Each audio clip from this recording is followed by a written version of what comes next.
Agguato nelle campagne dell'Agrigentino, la vittima è Salvatore Azzarello, 39 anni, di Palma di Montechiaro. Era alla guida di un trattore, stava trasportando un rimorchio con un escavatore sopra quando è stato freddato con 3 colpi di arma da fuoco. La pistola usata, una calibro 9. Uno più killer hanno atteso il momento opportuno e hanno esploso la raffica di proiettili raggiungendolo al volto. Per lui non c'è stato niente da fare, impossibile per Azzarello tentare la fuga. È rimasto inerme sul trattore. L'omicidio è avvenuto poco prima delle 14 di ieri in contrada Burraiti, in aperta campagna, e più precisamente nel borgo La Loggia, una distesa rurale immensa circondata da vigneti che collega Naro al quartiere Villaggio Musè di Agrigento.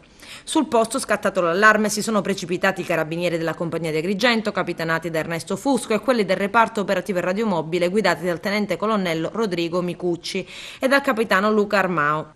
Coordina le indagini il pubblico ministero Simona Faga. Sul posto anche la scientifica e il medico legale per una prima ispezione cadaverica.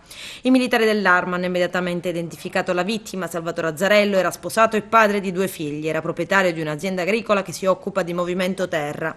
Aveva piccoli precedenti penali, ma non era mai stato arrestato. Nel 2005 venne indagato per favoreggiamento personale in favore del padre Giuseppe, accusato dell'omicidio del cugino per parte di moglie Alfonso Morgana, bracciante agricolo di 66 anni, compiuto a Palma di Montechiaro il 9 novembre di 12 anni fa. Tormentato l'iter giudiziario che ha riguardato il padre dell'odierna vittima, condannato in primo e secondo grado, venne assolto definitivamente dalla Suprema Corte, che riconobbe all'imputato di aver agito per legittima difesa.